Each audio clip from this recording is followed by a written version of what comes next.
Hello जी, अस्सलाम वालेकुम। क्या हाल है? उम्मीद करता हूँ आप सब ठीक ठाक होंगे, खैर व आफियत से होंगे। लेकिन छठे रोज़े की सहरी ही मैंने अम्मी और रमज़ान ने कर ली थी। उसके बाद अम्मी ने चाय बना दी, चाय पी और कुछ थोड़ी देर बैठ के अम्मी से बातें की। उसके बाद फिर मैं ऊपर अपने कमरे में सोने चला गया। सुबह जब सो के उठा तो बहुत ज़्यादा टाइम हो गया था, मैं बहुत ज़्यादा लेट हो गया था। टाइम देखा तो 12:30 हो चुके थे तकरीबन। फिर मैं उठ के फ़्रेश हो गया, नहा धो के बैठा, कंघी शंघी की, कपड़े चेंज किए। उसके बाद अम्मी ने मुझे पैगाम बजाया कि नीचे आ जाओ।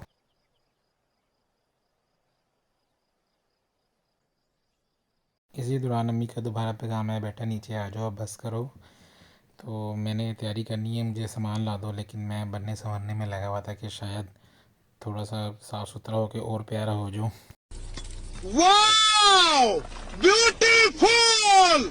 तो फिर मैंने सोचा कि मैं अभी ऊपर ही हूँ तो नीचे जाने से पहले बिस्तर वगैरह समेट लूँ, और ये जो कंबल शंबल है इसको मैं ज़रा सही कर लूँ। अरे बेटे, तुझे थकान नहीं लग रही क्या? कंबल सही करा था तो मैंने काफ़ी टाइम लगा दिया था, तो अम्मी ने फिर मुझे तीसरी बारी पैगाम बजाया कि बेटा बस करो, आ जाओ, जो भी करे छोड़ छाड़ के सब आ जाओ। मैंने कहा बस आ गया। शाबाश बेटा, बहुत बढ़िया। कमरे से निकल के मैं नीचे जाने लगा था, फिर मैं सामने अपनी बालकनी में चला गया, शीशा खोला, जाली खोली, तो मैंने कहा धूप निकली होगी, लेकिन जैसे मैंने शीशा ओपन किया तो धूप थी, लेकिन बहुत कम धूप थी। बादल लगे हुए थे, मौसम अच्छा था, गर्म था, बादल लगे हुए थे, धूप हल्की फुल्की ही थी। और फिर मैं नीचे की तरफ चल पड़ा, और फिर मैं जल्दी जल्दी नीचे चला गया भागते हुए। मैंने कहा इससे पहले अम्मी मुझे दोबारा आवाज़ दें और मैं ऊपर ही हूँ। तो नीचे गया तो अब्बू नीचे ही मौजूद थे और अम्मी काम कर रही थी। अम्मी मुझे कहती हैं, बेटा देखो टाइम तुमने कितना कर दिया है, कब से मैं तुम्हें बुला रही हूँ। टाइम दिखा रही थी कि देखो 1 बज गया और अब आ रहे हो तुम। ये बड़ी अच्छी बात कही आप। मैंने कहा नहीं अम्मी, 1 नहीं बजा। कहती नहीं, तुम देखो टाइम से गौर से देखो, 1 ही बज गया। फिर उन्होंने मुझे टाइम दिखाया कि देखो टाइम क्या हो गया, मैं तुम्हें कब से बुला रही हूँ, तुम अभी आ रहे हो नीचे। फिर अम्मी से पैसे लेके बाहर निकला, बाहर देखा तो बच्चे क्रिकेट खेल रहे थे। मैंने कहा चलो थोड़ा सा खेलते, लेकिन मैंने बाइक ली और सामान लेने चला गया। सामान लेने के लिए निकला, सबसे पहले मैंने गोश्त लिया। ये हमारे नदीम भाई हैं, माशाल्लाह बहुत अच्छा गोश्त देते हैं।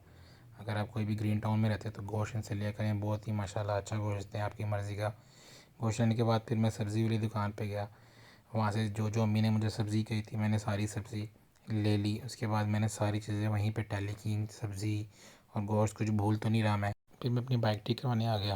मैंने कहा थोड़ा सा काम है करवा लेते, लेकिन जब आया तो भाई ने बाइक पूरी खोल दी, समझे, पूरी खोल के ठीक की। और उसके बाद जब बिल बनाया तो चीज बढ़िया है, एकदम रापचिक चीज है, लेकिन इसमें खर्चा इतना है ना कि असली वाले अमीर ही अफोर्ड कर सकते हैं। जब मैं घर वापस आया तो अम्मी ने तकरीबन सारी तैयारी इफ्तारी की कर चुकी थी, मिक्सचर वगैरह सारा कुछ बना चुकी थी और सब कुछ यानी कि रेडी था। बस बस फ्राई करना था, वो भी अम्मी ने स्टार्ट कर दिया था, तकरीबन जल्दी स्टार्ट कर दिया था क्योंकि हमारी तरफ गैस का मसला चलता रहता। तो अम्मी ने साथ साथ ही इसको तलना शुरू कर दिया था ताकि गैस जाने से पहले सारी चीज़ें रेडी हो जाएँ और ख़ाना वगैरह बन जाए।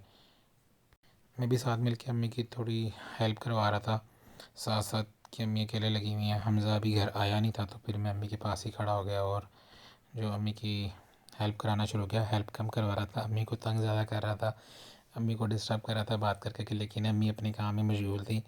अम्मी अपना काम साथ साथ करी जा रही थी क्योंकि उनको पता था कि अगर वो नहीं करेंगी तो फिर गैस चले जाएगी। तो अम्मी मुझे कह रही थी कि ठीक है तू जाके बैठ जा, मैं खुद ही कर लेती हूँ, तू ना खड़ा हो। लेकिन मैं अम्मी के पास ही खड़ा हुआ था और उन्हें डिस्टर्ब कर रहा था, बार बार इरीटेट कर रहा था।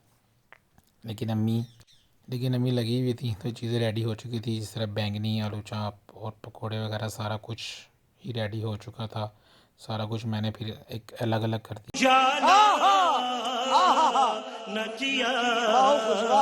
फिर अम्मी ने रायते के लिए देसी तरीके से चटनी बनाई, ग्राइंडर में नहीं पीसा, इसी में पीसा, और चीज़ें भी साथ साथ फ्राई हो रही थी।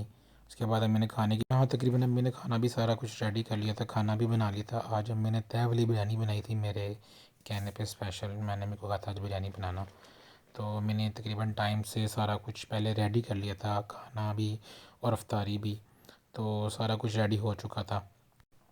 तो मैंने मुझे कहा कि एक प्लेट बना दो, हमज़ा के दोस्त की गिरफ़्तारी आनी थी, तो मैंने उसकी फिर एक प्लेट रेडी की छोटी सी। इस दौरान हमज़ा भी आ चुका था। एंड पे ये रूह अफ़ज़ा जो है ना, मेरा पसंदीदा ये रह गया था। मैंने कहा मिलाओ, मैं इसे खुद बनाता हूँ मीठा करके। मैंने एक्स्ट्रा मीठा डाला। हाय हाय। दस्तरखान सारा मैंने लगाया। इसलिए शरबत जो ला के जाके रखा तो हमजा मुझे देख के हंस रहा था। चले एक काम कर, 200 रुपए दे और 50 रुपए काट ओवर एक्टिंग के वजह। मेरा ने भाई रोज़ा खुलने से पहले ही जो है अपना रोज़ा अफ्तार कर लिया था। अपनी पसंदीदा चीज़ उठा के उसने अपने मुंह में डाल के खाना शुरू कर दिया था। और फिर साथ साथ अफ्तारी का टाइम भी हुआ तो फिर हम सब ने भी रोज़ा खोला और इन सारी चीज़ों से लुत्फ़ अंदोज़ हुए।